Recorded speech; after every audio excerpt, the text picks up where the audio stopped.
Bueno, las fuerzas también pueden producir una deformación.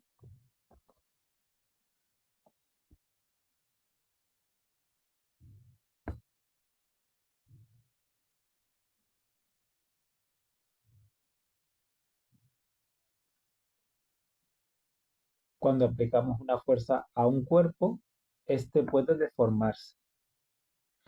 Según el comportamiento de los cuerpos ante la fuerza, podemos tener tres tipos de comportamiento.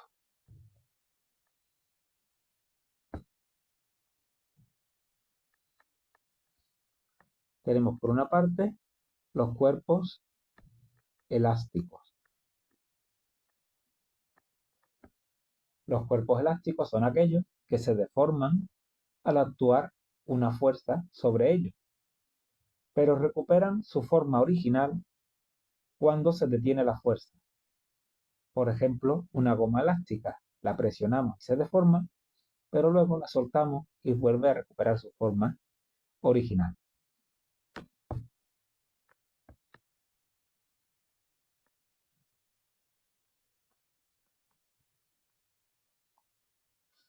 También tenemos otro tipo de cuerpos que son los cuerpos plásticos. Los cuerpos plásticos son aquellos que se deforman al actuar sobre ellos la fuerza, pero no recuperan su forma original cuando cesa la fuerza. Por ejemplo, la plastilina, que se deforma fácilmente, pero luego no se recupera la forma que tenía al principio, o el mismo barro, pues tampoco. Por último, tenemos los cuerpos rígidos. Los cuerpos rígidos son aquellos que no se deforman con la fuerza, pero si la fuerza es demasiado intensa, entonces estos cuerpos se rompen.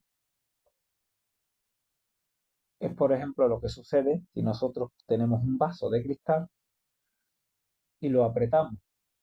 A lo mejor no le pasa nada, pero si nos sentamos encima de él, probablemente se rompa. Y es que le hemos aplicado una fuerza demasiado intensa, no se ha deformado y lo que sucede al final es que se rompe. Entonces, bueno, pues un vaso de cristal.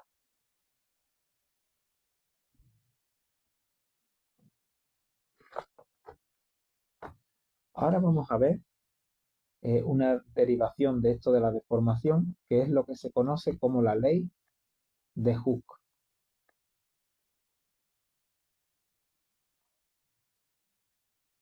La ley de Hooke lo que nos dice es que la deformación que se produce en un muelle es directamente proporcional a la fuerza que le apliquemos. Vamos a verlo primero con un dibujo. Tenemos un muelle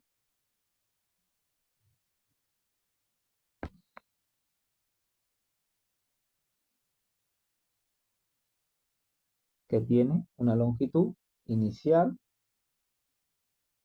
que le vamos a llamar x0.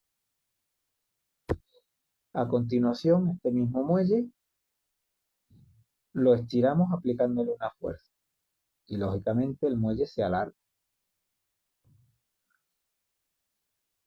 Le aplicamos la fuerza y el muelle se estira y se alarga. ¿Cuánto se ha alargado? Pues se habrá alargado todo esto y le vamos a llamar x. Entonces aplicamos la ley de Hooke,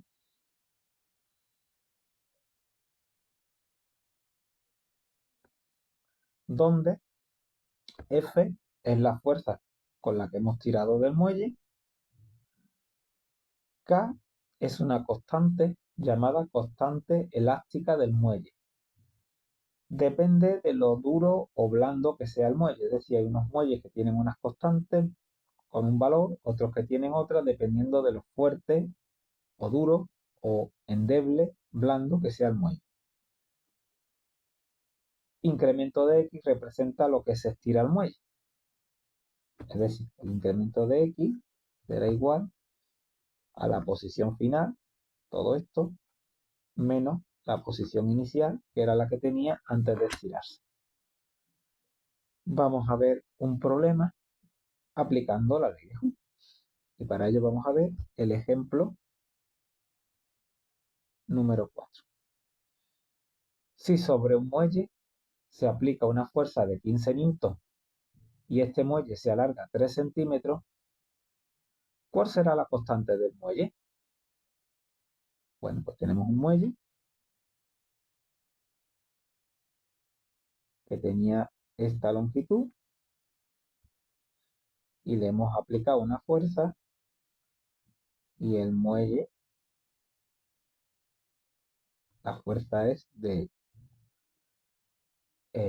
15 newtons y el muelle pues habrá estirado 3 centímetros.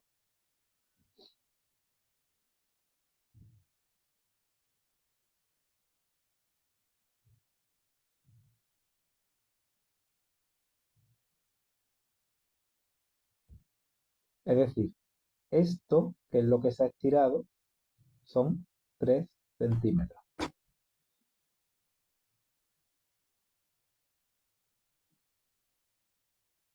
Es decir, el muelle ha ganado ahora al estirar 3 centímetros. No sabemos lo que medía antes de estirarlo, tampoco sabemos lo que mide en total después de estirarlo, pero sí sabemos que el muelle ha ganado 3 centímetros, pues ese es el incremento de X.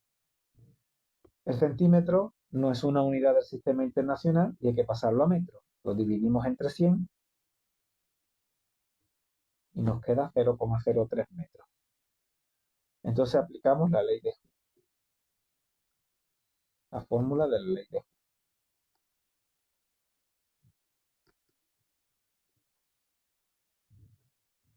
Las fuerzas son 15 newtons,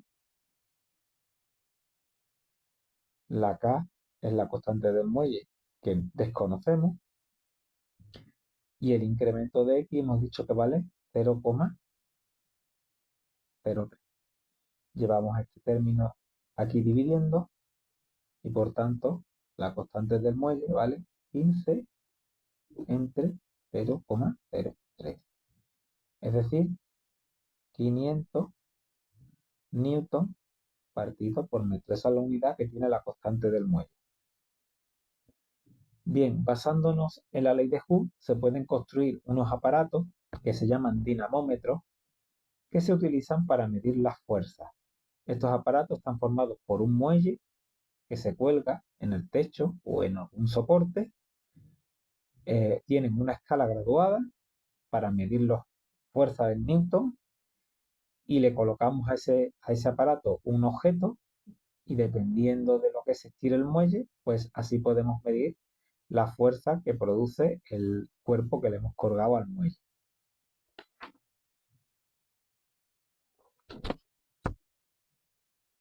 Además de este tipo de fuerza, existen otros tipos de fuerza,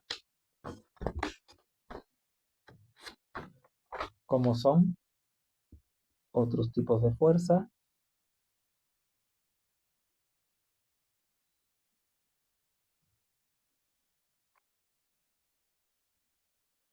Tenemos los esfuerzos en los elementos, en un elemento estructural,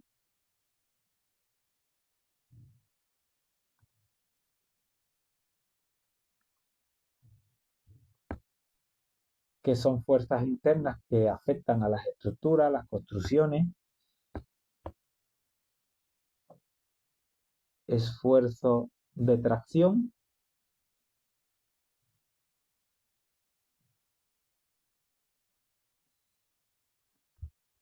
que es una fuerza que va a producir un alargamiento. Es decir, yo tengo un objeto,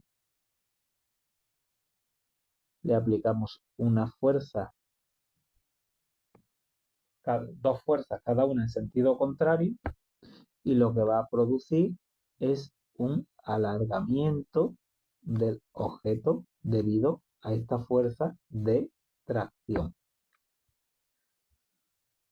También tenemos esfuerzo de compresión,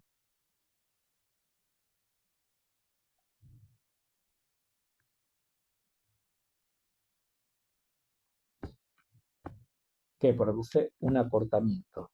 En este caso tenemos un objeto,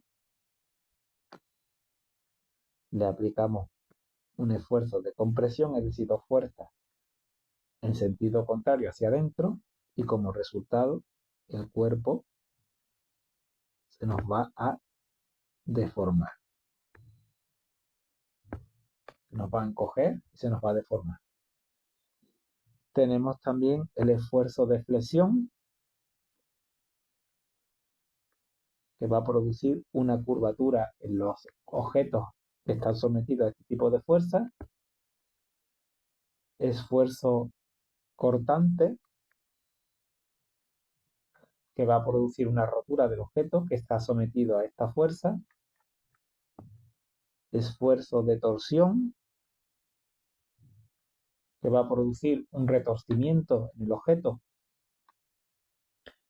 Por último, vamos a estudiar las fuerzas que nos rodean.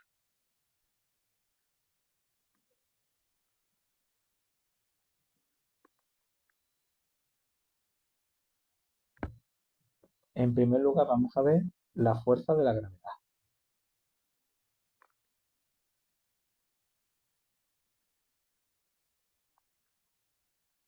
Es una fuerza que actúa a distancia y la podemos definir como la fuerza de la gravedad, como las fuerzas con las que se atraen dos cuerpos cualquiera por el hecho de tener masa. Esta fuerza es la responsable del peso de los objetos, pues el peso es la fuerza con la que la Tierra atrae a cualquier cuerpo, incluido a nosotros. Entonces yo tengo un objeto,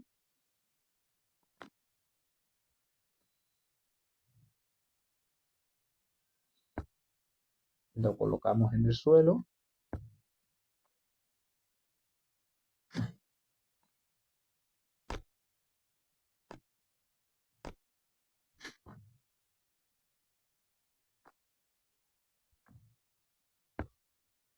y como resultado este objeto es atraído hacia el centro de la Tierra con una fuerza que es el peso.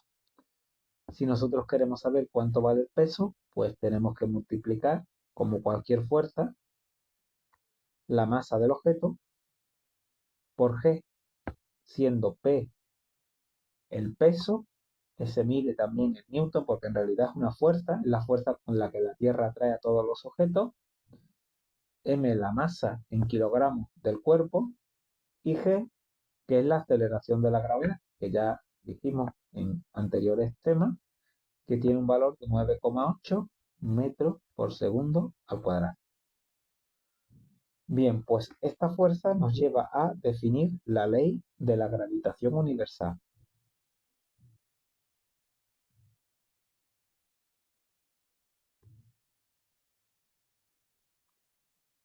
Que nos dice que dos cuerpos se atraen con una fuerza que es directamente proporcional al producto de sus masas e inversamente proporcional al cuadrado de las distancias que separa estos dos cuerpos. Vamos a verlo a través de un dibujo. Tenemos un cuerpo, puede ser la Tierra, puede ser una pelota, puede ser una piedra, otro cuerpo.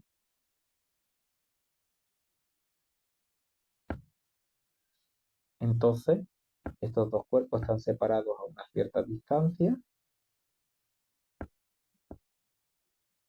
Este cuerpo tiene una masa, M1, este cuerpo tiene otra masa, M2, y entonces este cuerpo pues experimenta una atracción del otro cuerpo y a su vez el segundo cuerpo pues es atraído también por el primero.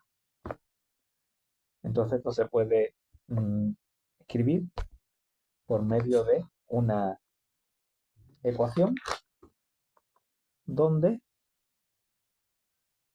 la fuerza será igual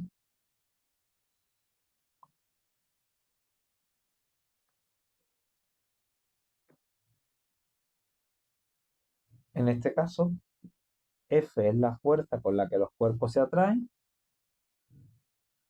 M1 es la masa del primer cuerpo en kilos, M2 es la masa del segundo cuerpo en kilos, y D es la distancia que separa los dos cuerpos en metros y que se mide desde los centros de cada masa. Y por último, G, que es la constante de gravitación universal, cuyo valor es 6,67 por 10 elevado a menos 11 newton metro cuadrado partido kilogramo al cuadrado. Vamos a ver ahora otra fuerza, la fuerza normal.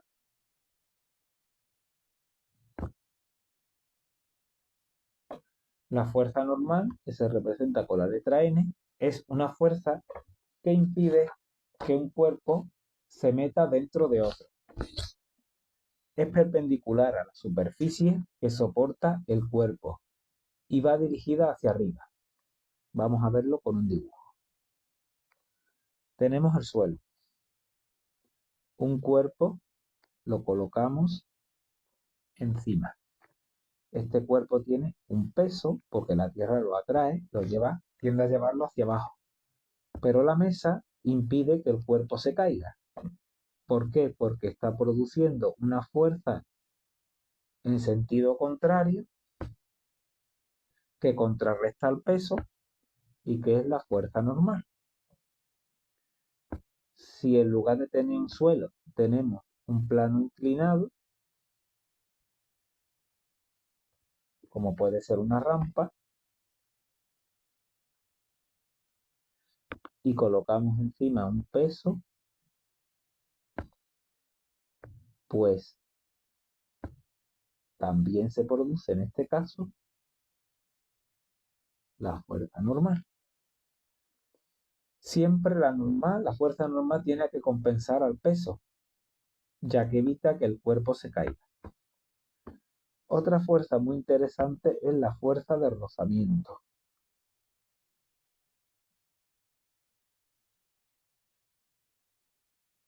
que se representa como Fr.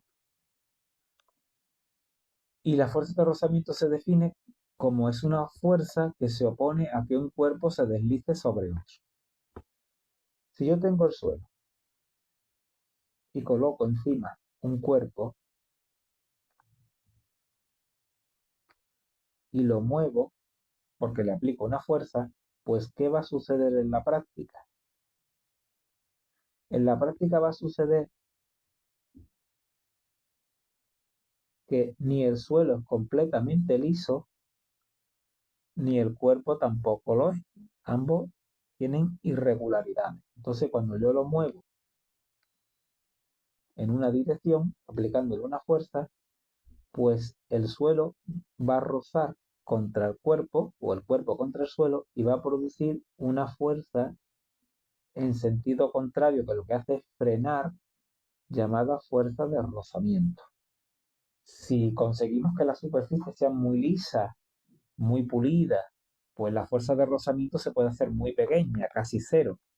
Pero en la práctica casi siempre existe esa fuerza de rozamiento que frena el movimiento e impide que el cuerpo se mueva con toda la aceleración correspondiente a la fuerza que le aplicamos. Vamos a verlo ahora con un ejemplo.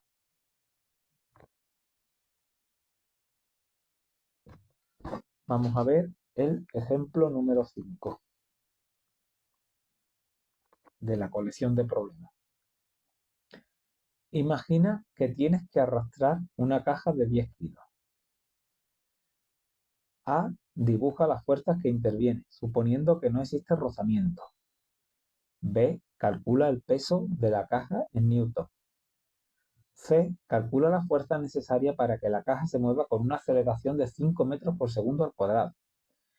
Y por último, ¿cuál será la fuerza necesaria para conseguir la misma aceleración si la fuerza de rozamiento fuera de 20 newton? Bueno, vamos a ver el apartado A. Tenemos el suelo, el cuerpo, caja o cualquier objeto y vamos a ver las fuerzas que intervienen. Pues las fuerzas que intervienen son las siguientes. Tenemos por una parte el peso,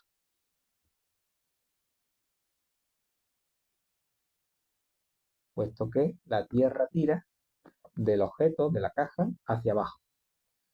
A su vez, el suelo, pues impide que la caja se caiga hacia abajo, lo mantiene firme y por tanto el suelo produce una fuerza hacia arriba que es la fuerza normal, que contrarresta al peso.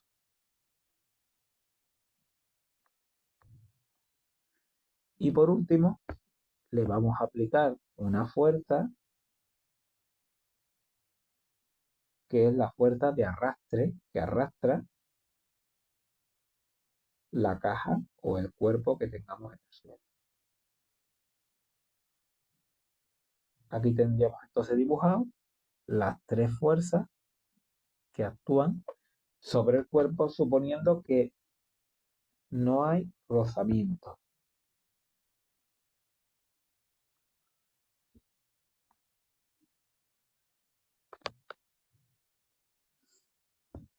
Pasamos al apartado B. En el apartado B tenemos que calcular el peso de la caja en newton.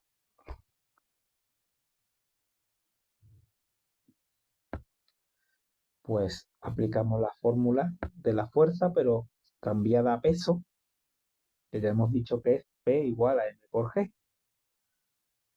Entonces sustituimos los valores. Peso es lo que vamos a calcular. La masa de la caja, según este problema, valía 10 kilogramos.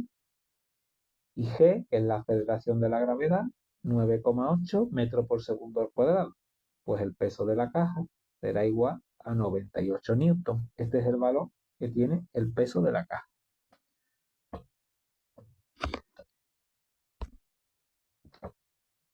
Pasamos ahora al apartado C,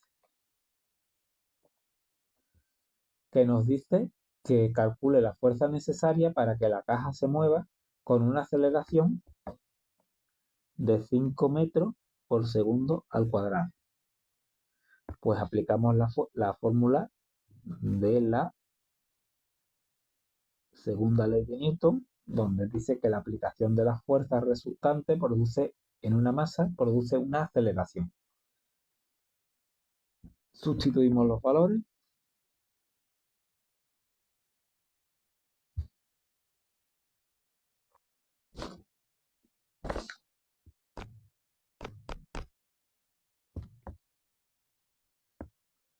La masa, que hemos dicho que vale 10 kilogramos, y la aceleración que queremos conseguir, 5, es decir, 50 newton. Bien, ¿qué significa este dato? Significa lo siguiente. Cuando nosotros aplicamos sobre este cuerpo, sobre esta caja, una fuerza de 50 newton, sin rozamiento, vamos a conseguir que esta caja se empiece a mover hacia el sentido de la fuerza con una aceleración de 5 metros por segundo al cuadrado.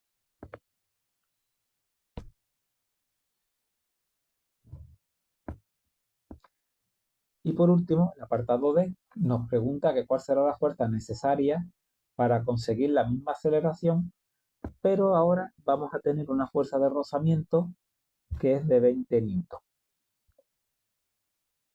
Entonces ahora lo que va a suceder,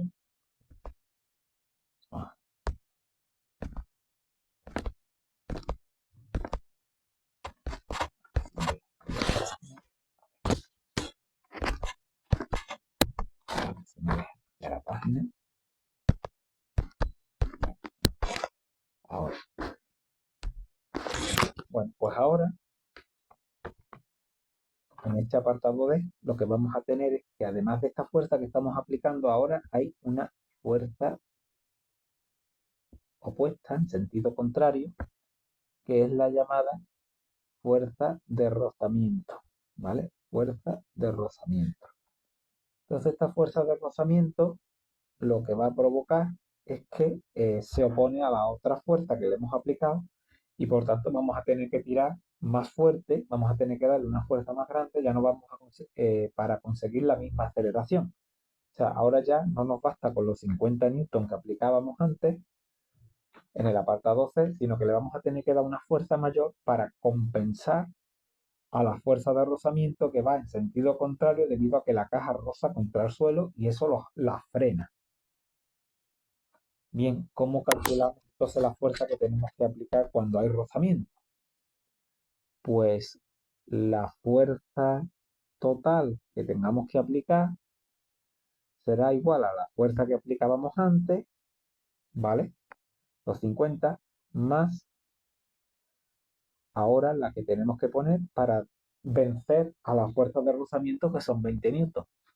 Entonces la fuerza total que vamos a tener que aplicar ahora serán igual a los 50 newton que aplicábamos antes cuando no había rozamiento, más otros 20 newton más debido a la fuerza de rozamiento que tenemos que vencer. Entonces ahora la fuerza que vamos a tener que aplicar total va a ser mayor. Vamos a tener que aplicar una fuerza de 70 newton para conseguir vencer esos 20 newton de la fuerza de rozamiento. Bueno, además de la fuerza de rozamiento, hay otros tipos de fuerzas. Tenemos también la fuerza centrípeta,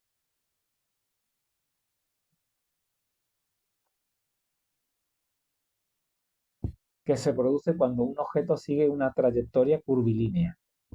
Por ejemplo, se produce cuando un coche toma una curva más o menos pronunciada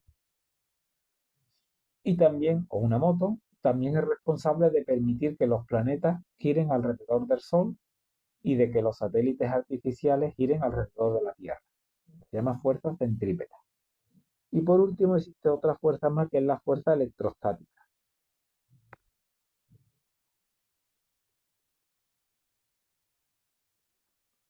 La fuerza electrostática se produce cuando hay cargas eléctricas. Si yo tengo dos cargas eléctricas del mismo signo, por ejemplo, una carga positiva y otra carga positiva, pues entonces estas dos cargas, como son del mismo signo, se repelen, no tienden a alejarse una de otra. Lo mismo sucede si ponemos dos cargas del mismo signo pero negativa, también se repelen. Por el contrario, si ponemos una carga positiva junto a una carga negativa, entonces se atraen y tienden a juntarse. ¿Cuál es la fuerza con la que estas cargas se atraen o se repelen?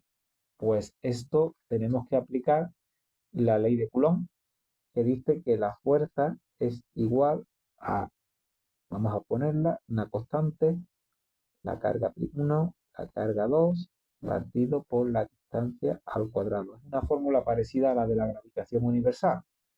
Esta fórmula lo que nos indica es que la fuerza con la que se atraen o se repelen dos cargas es directamente proporcional al producto de cada carga, de las cargas,